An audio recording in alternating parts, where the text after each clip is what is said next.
ఈ డీమన్ మిమ్మల్ని ఒక రింగ్ లోకి తీసుకువెళ్లి కుంగ్ ఫు ఫైట్ చేయమంటుంది. ఆ డీమన్ కొట్టే పంచెస్ కి మీ తల పుచ్చకాయలా పగిలి బ్రెయిన్ బయట వచ్చి పడుతుంది.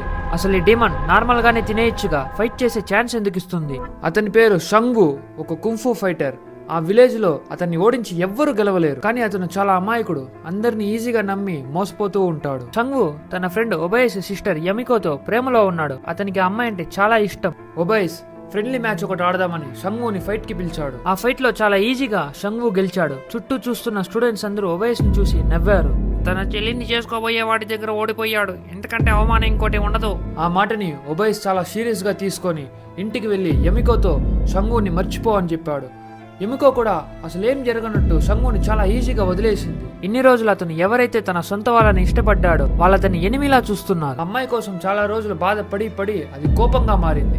అమ్మాయి వాళ్ళ ఇంటికి వెళ్లి గొడవ చేశాడు. ఒబైస్ అతన్ని ఏం అనకుండా లోపలికి పిలిచి ముందు భోజనం చేయి, తర్వాత మాట్లాడదామని చెప్పి కూర్చోపెట్టాడు. యమికో భోజనంలో విషం పెట్టి షంగుకు తెచ్చిచ్చింది. వాళ్ళిద్దరూ మారిపోయారేమో అనుకొని షంగు ఆనందంగా ఫుడ్ ని తిన్నాడు.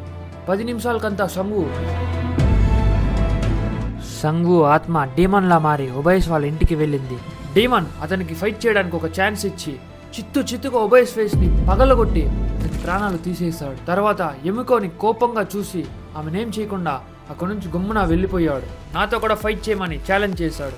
నేను అతన్ని నా పవర్తో ఓడించి నా సబ్స్క్రైబర్స్ ని నువ్వేం చేయకూడదని అతనికి వార్నింగ్ ఇచ్చి వచ్చా.